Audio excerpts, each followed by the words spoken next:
Hey, welcome in. This is the Illini Nation pregame show. He's Tristan Thomas. I'm Glenn Kinley. We're with you for the next half hour or so as Illinois gets ready to take on number one Ohio State. The second straight year that we've seen the defending national champions come here to Champaign to play. It goes without saying, this one a little bit bigger than last year. Last year was not the number one team in the country. Yeah. Michigan didn't exactly live off that national title from the year before. And you combine that with the fact that expectations are even higher for Illinois. What Tristan and I have been trying to figure out all day is this is the biggest game in – if we can say this, it's definitely the biggest game ever in Geese Memorial Stadium. Yes, 100%. The biggest game in Memorial Stadium in quite some time. Yeah, for sure. I mean, it's a similar feel, more so in kind of what you're expecting in terms of the Penn State game at Penn State last year for me as, hey – you're 5-1. You've done a lot of good things. You'd like to have the Indiana game not on your resume, but it's there. Everything else aside, you've taken care of business. So 5-1 to this point against an Ohio State team that you're like, are they beatable? Like, is anyone going to beat them? I mean, they've given up 5 points a game on defense. This defense is legit. They've got talent all over the field. This is not the Michigan team. Well, last year you go, well, they couldn't throw the ball. You go, well, Michigan's down, but hey, they're still Michigan. It's always a challenge. Mm-hmm. This is Ohio State at their peak, near their peak. Mm-hmm. I mean, it's a big challenge, of course, and shoot your shot. If you come out with a win, you're elated. If you lose a close one, you can maybe I'd say Illini fans could take some solace in that of, hey, we've still got a good team. Excited to see what the rest of the year brings. Didn't expect to win this, but like to see some of the things they did against a tough opponent. Yeah, you're talking about Ohio State team that there has been national speculation, and I'm not saying it's true or that it's not true, but that this team could be better than the team last year that won the national championship, right? And so this is a incredibly good team. You don't have a Michigan team that really doesn't have a great quarterback or can't throw the ball. Ohio State can do it all. I mean, we could go through their roster. They got a good young quarterback. They got 2 of the best wide receivers, not in the Big Ten, but in the country that Illinois will have to try and slow down. It will be a tough test for Illinois. People have been asking me, Glenn, what do you think? How do you feel about this one? And I think that Illinois can be in this game. Yeah. Keyword can. It's going to take a few things. It's going to take Ohio State to make some mistakes. I think Illinois will need to force a turnover or 2. Likewise, Illinois will need to take care of the football, something the Illini have been very good about, with the exception of those couple fumbles in the USC game. But Luke Altmaier has not turned the ball over, and that will need to be another priority. I mean, everything matters in a game like this, right? Your field positioning matters. Okay, we didn't get points on this drive, but we didn't go 3 and out either. We punted from the 50 instead of punting from our own 20, right? That stuff matters. Illinois is without Xavier Scott again. We know that. He's out for an extended period of time. How can your secondary respond? Tristan, we'll talk about a million different angles as the student section begins to boo the Buckeyes who run across the field. You can see the student section. It'll probably be an interesting progression as we talk for the next 25 minutes of the student section filing in behind us at the Geese Memorial Stadium and Illinois football signs up there behind us. But we'll talk about so many different angles. One thing that I think will be big, the defensive backs and their play will be big.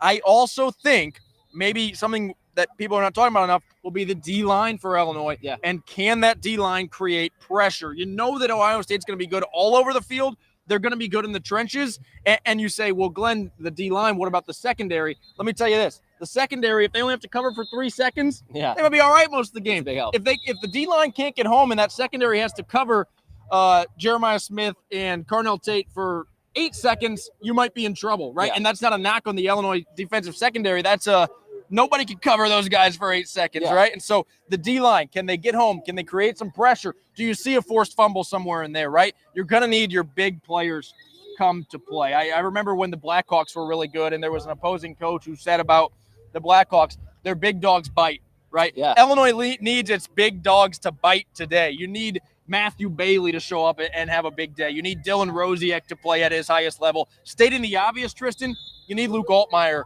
to continue to be really good. Yeah, and I mean, as you mentioned on defense, it hasn't been a total, even that USC game, it wasn't a total, USC was just up and down the field doing whatever they wanted. Right. Illinois got USC in some 3rd and longs, some 4th and shorts. And, in the end, Illinois pulled out the win, but they couldn't get off the field at times. It felt just like, man, anytime you needed that defense to come through with a big 3rd down stop, 3rd and 12, 3rd and 15, whatever it was, they were able to, Maava was able to to find Mekhi Lemon over and over again. And so you got to get off the field. I mean, third down conversions in that USC game, 8 for 14. It felt a little bit of that in the Purdue game too, before Illinois really kind of took a commanding lead.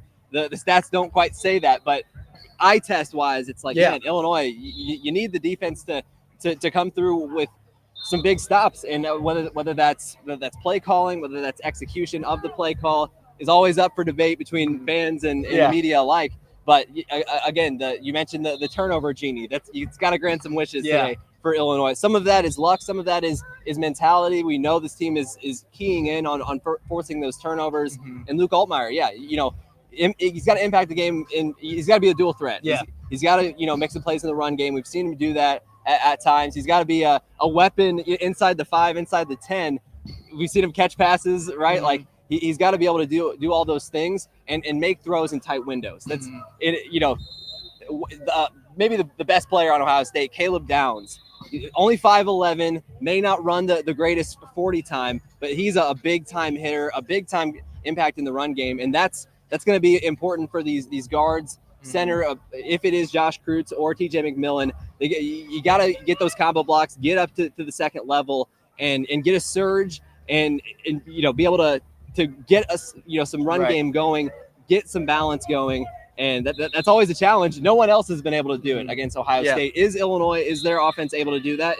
It'll be interesting to see, and certainly the momentum a game like this, the crowd, how much can that impact the game? Can you get off to a good start? Can you get feeling good and say, we can beat Ohio the crowd State involved? I think that could be a massive key in this game. You're going to have 50,000 people here, and getting those people locked in the game, making sure it is a game and that they're here the whole time, right? And I don't expect Ohio State to be too daunted by a lively crowd. I'm sure they've played in tough places before, but make this one of the toughest they've played in, and more so than I expect Ohio State to be impacted by the crowd. I expect that the Illini could be impacted by the crowd in a positive way, in that energy is so contagious. Maybe you're down 10-0, but you get a big third down stop, and now Illinois has all the momentum. We remember that from the Western Michigan game. Illinois got that goal line stop to hold Western Michigan out of the end zone right before halftime, and the place is going nuts, and the players are jumping up and down. They're fired up.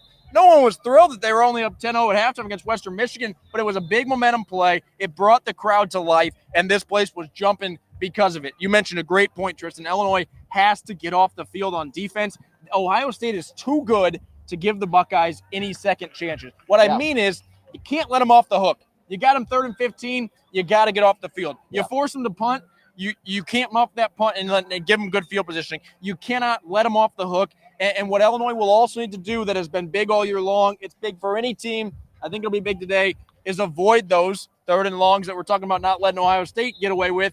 Avoid putting yourself in those situations if you're Illinois. One thing that I thought was significant that we saw probably more against USC than against Purdue, but Illinois being able to run the ball on early downs, and 2nd and 4, you got a lot of options. 2nd and 12, you got to throw the ball, and a really talented Ohio State defensive secondary knows you got to throw the ball, and you don't have as many options. Those early downs will be critical. Everyone, for the offense, everyone talks about how did Illinois do on 3rd down.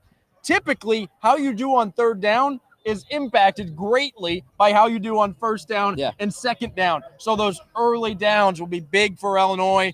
We talked about Luke Altmaier. They're going to need him to rise to the occasion and play one. What we saw at Purdue was likely one of his best games in college, right? He was terrific, and 390 passing yards. Basically what we saw at Purdue is that Illinois said, all right, we're not really running the ball great. Fine, Luke will just throw it all day and we'll still win this thing. Ohio State probably too good to be that one-dimensional. And you can take out the word probably out of that sentence. Ohio State is too good for Illinois to be one-dimensional. If they want to do that, Ohio State will adjust and say, you're not going to throw the ball against us. We're going to force you to run it. And if you can't run it, you won't be in this game with us. Illinois has to be able to run the ball more and more and more in recent weeks. We have seen that be Khalil Valentine. I was going to say, going back to the Purdue game, the split of carries is interesting. 22 carries for 95 yards for Khalil Valentine in that game. Only 10 carries for 16 yards. 2 touchdowns, though, for Caden Fagan. So how does that split work out? You could use certainly the physicality that Caden Fagan brings. Saw him get downhill a time or two in that USC game. You want to see more of that. And Aiden Lawfrey, where is Aiden Lawfrey? Beat me to it. Is the question, I think fans are asking, and I think we're wondering because last week he wasn't on the availability. He wasn't on the availability or injury report pregame. He is not again this week. The last couple weeks, I think it was. If not, no, he played against USC. The previous week, I don't think he played, and it was he warmed up. He went through warm-ups. He just couldn't go. They kind of thought he was going to be able to go. Yeah. Can you get him, and can he provide a boost? I'm talking about maybe he only has 6 carries, or maybe one of them's 38 yards, right, and give you a boost. If nothing else, that takes carries off of your other running backs, Caden Fagan and Khalil Valentine, who can take a few less hits, right? It's no secret. When Illinois has all 3 of those running backs, couple things. One, the workload is easier for each of those guys as far as the management and how many snaps and how many hits they're taking. The other thing is it only takes one of them to heat up then, right? Yeah. If you're Khalil Valentine all day and he's a great football player, you're relying on hopefully Khalil Valentine has a great day. If one of them has a great day and you got 3 of them, the odds of one of them having a great day are pretty good. And so can one of those guys break off a big play for Illinois in the run game? Let's talk about the receivers a little bit. Mm-hmm. Hank Beatty is where we start, right? Beatty. Yeah. I mean, he did it all. He's done it all. Of course, he also had a career game in that Purdue game with 186 receiving yards. And, we're talking about what can Hank Beatty do. We've seen him line up at quarterback, run the ball, fake it to Luke Altmaier, pass it back to Luke Altmaier, throw it. Like, what can't Hank Beatty do? He's for whatever reason, you look at him from an NFL draft perspective, maybe a guy that's not gonna light up. He's not gonna wow on the pro day or in the combine. But you watch the film and you're like, that guy is just good. Just good. Yes. He's just good at football. It's the simplest way Makes to put it, but plays. it's true. Yeah, and guys like Justin Stepp can't say enough good things about Hank Beatty. His preparation, his blocking is a big thing, and in any Justin Stepp coached receiver room, seems to do a little bit of everything. Has, since he's gotten to Illinois, taken his time a little bit, just stayed the course and stayed ready. Saw him at the end of last year really get rolling and making a big impact in that South Carolina game, and that's just carried over into this season. Something I think preseason we didn't talk about enough or consider enough of just, hey, him and Luke Altmaier have a good connection. Right. They seem to know where each other are and what they're looking for, and that's a big part of the receiver quarterback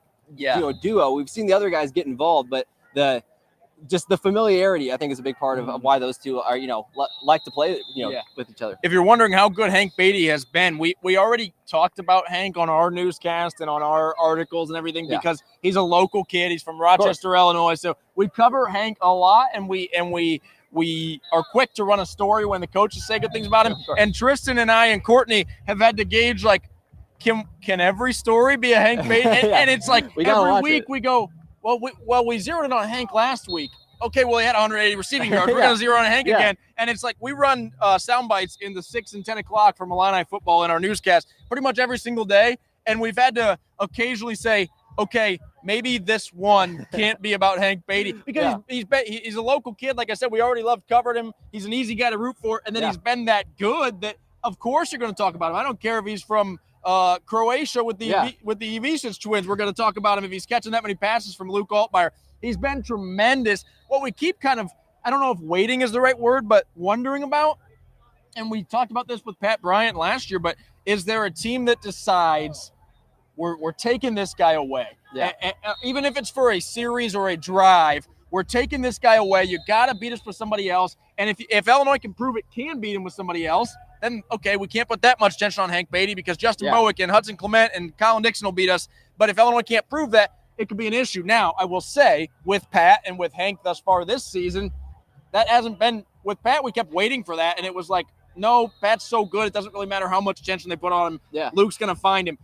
Does Hank have that level of all the attention from the number one team in the country is on him, and it doesn't matter, he's still making big plays? If they are able to put enough attention on him to slow him down or to make him a less regular target in this game for Luke Altmaier, you're going to need those guys I just mentioned to step up. Colin Dixon, we've seen flashes of it, right? And at times it looks like he gets targeted a lot. Like Luke likes throwing him the football. Hudson Clement, I think, has been quietly really good, man. Like he has been consistent and he's been there often. What we haven't seen a ton in that pass game is the tight ends. Yeah. And that might be an area that Illinois needs every area, right? You need your tight ends, you need your O-line, your running backs, your quarterback, your fans, right? They need the PA guy to be locked in today. The Illini do. but can the tight ends get more involved, and can those other wide receivers? We've seen Justin Bowick in the red zone. As much as I love that he just exclusively catches touchdown passes, can they find him elsewhere? Kapka Jones had a catch last week, right? And so, like, can these guys get more involved, and can Illinois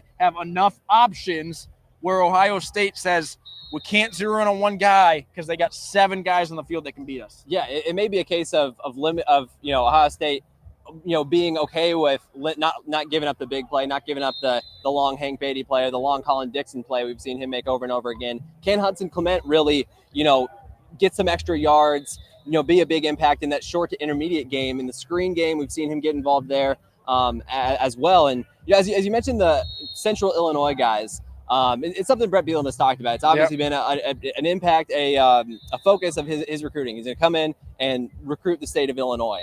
And, it was interesting to hear him talk about the difference between in-state recruiting here versus Wisconsin. So when he got here, he didn't have the pedigree, the things to look back on.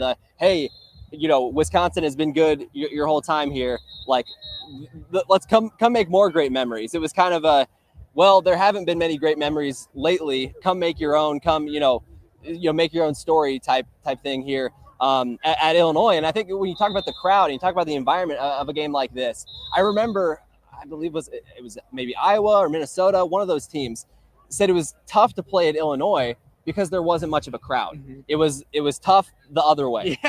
Which is unusual, right? It was like it was just like, whoa, this is a weird, different kind of vibe. And that threw teams like a off. COVID game almost. Yeah. Right. But then now it's the other way. Can this crowd really make an impact, be loud, make the communication tough for Ohio State and Julian Sayin? To be determined. But that's certainly been the message of Brett Bielema. He's saying, hey, there's a game, we need you. It's right now. We need you to be ready, locked in. Even if you got to leave big noon kickoff a little early, get in, get ready, get loud. Whatever you got to do to get yourself riled up. And we'll see. Excited for the possibility of a good crowd. Well, Tristan, we've mentioned this on the pregame show before, and I don't mean to harp on it or hype up the Nittany Lions, especially after last week, too much. But we saw when we were at that Penn State game how much a crowd can impact a football game. I mean, Illinois really, from our perspective, couldn't change the play. Luke, if they want to change the play, Luke had to walk up to every single individual offensive lineman and yell in their ear, and he couldn't hear from the sideline. Illinois had to use timeouts. It impacted the football game in a major way. Can the Illinois crowd do that? Can the Illinois crowd make Ohio State have to use a timeout because Julian Sayin can't hear the audible that they're trying to call him, and they don't like the look they got, and they don't want to run it, and they don't have time to change it, right?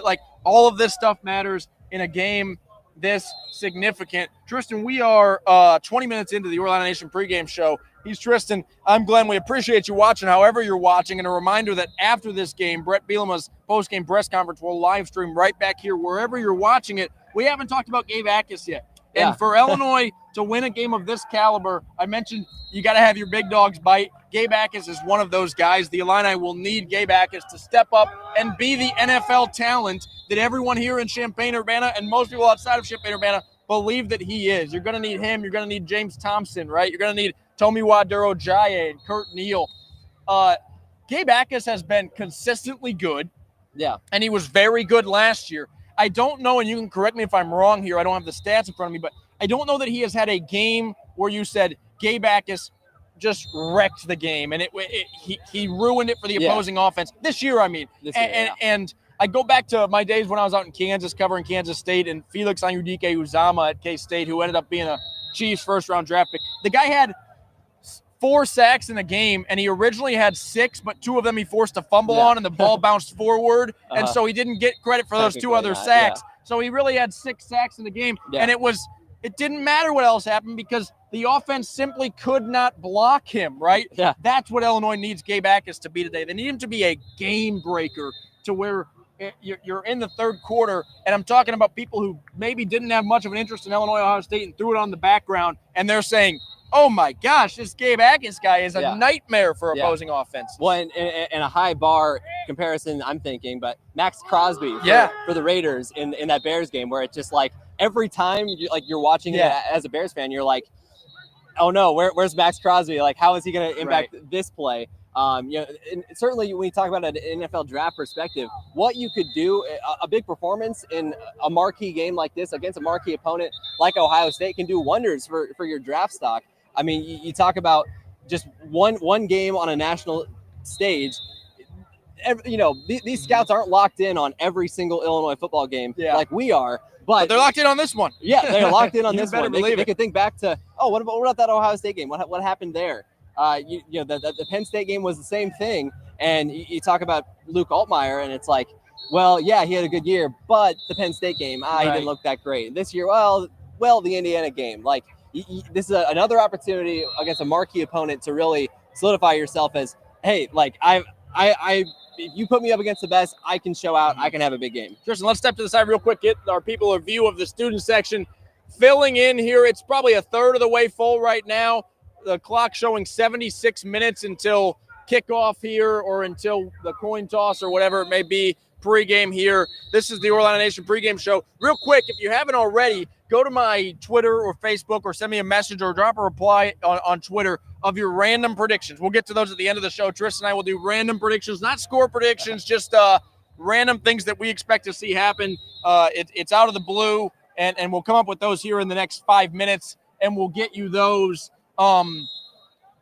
Tristan, as we look at this game and look at the expectations that Illinois had going into this year, right? And I do think this.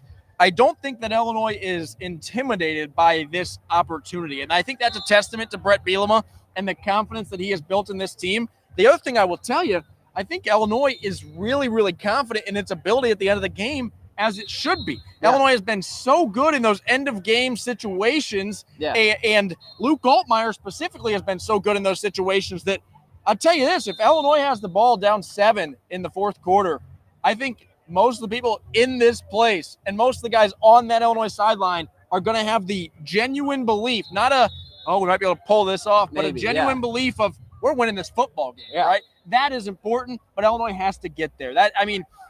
Maybe this is a stupid key to the game, but like, make it a game. Make Ohio State play 4 quarters with you, right?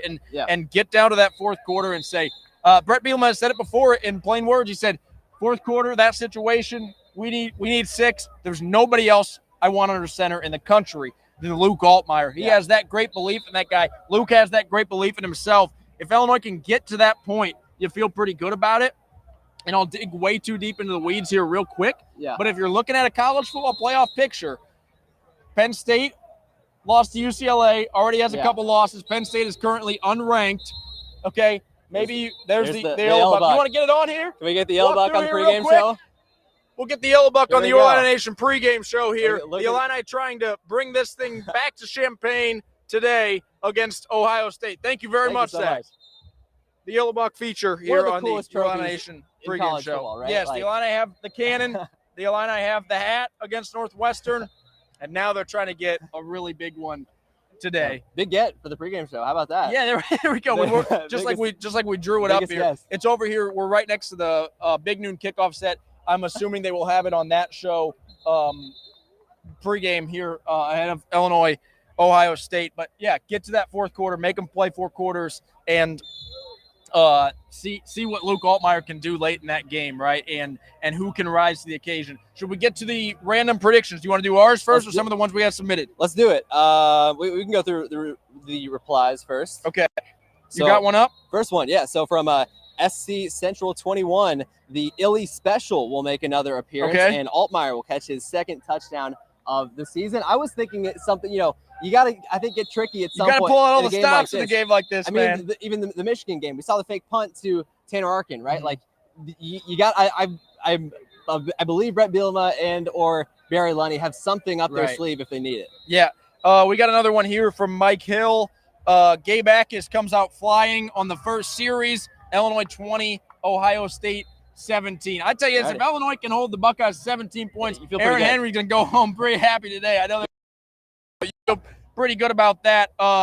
Eric says Hank Beatty a receiving, rushing, and passing touchdown. Hey, let me tell you this. If Hank Beatty has all 3 of those on the year and he has a returning touchdown, if he has receiving, rushing, and passing today, put the guy on the Heisman Trophy watch list already, all right? Because he's already been brilliant. He's already been maybe the most versatile player in college football. if he can have all three against Ohio State, you bet that everybody in the country is going to be talking about the Rochester kid, Hank Beatty. For sure. And one more we got in the replies from Steph Raquel.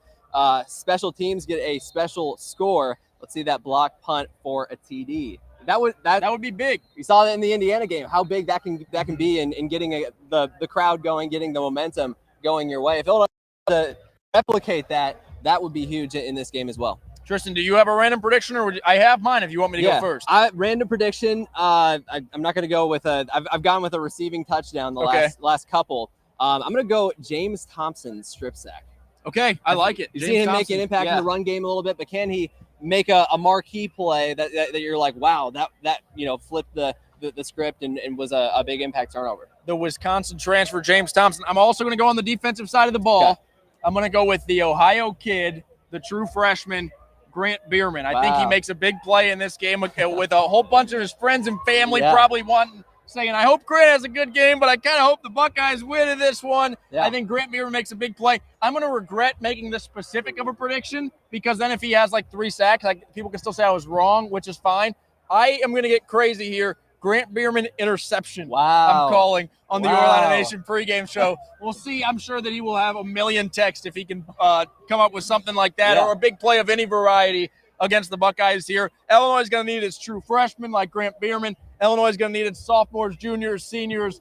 It's actual seniors who are in the crowd, right? Illinois is going to need everybody in this game to beat number 1 Ohio State and take the Illinois. The Fox Big Noon kickoff set is getting ready over here next to us. They're outside right now, I believe, probably wrapping up shortly, and we are wrapping up shortly as well here in the Illini Nation pregame show. Illinois against number 1 Ohio State with all sorts of significant implications besides just the Yellow Buck. You're talking about stuff that you could at the end of the year. You're talking about Illinois trying to gain back some national respect from all sorts from the Indiana loss. Like right now, that is the talking point. If you ask somebody about Illinois right now, they might be able to tell you they beat USC. Yeah. But what do most people know about Illinois right now? They got beat by 53 in Bloomington, Indiana. Yeah. Oh, 63-10. That's the number one thing in generic college football fans' mind about Illinois.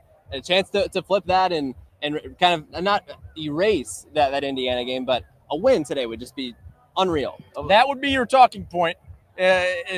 People would remember this one more, even though that lopsided one in Indiana was talked about. People will remember if you beat Ohio State. Yeah. That leads Sports Center tonight, right? Yeah, and so a big opportunity for the Illini today. Tristan and I will have coverage all day long. If you check out our social medias, we'll be posting stuff there. Post-game, Brett Bielema's press conference will stream right back here wherever you're watching this, Facebook, Twitter, YouTube, etc. And then we'll have WCIA News at 10 tonight. We'll have our newscast. We'll have highlights and a post-game recap and all that good stuff. We'll be posting sound bites after the game when we hear from coaches and players. And so tons of coverage on your way. However you tune in for this, we greatly appreciate you watching, and we will see you back here for Brett Bielema's post-game press conference on the Your Illini Nation post-game show. With Tristan Thomas, I'm Glenn Kinley. Thanks for watching.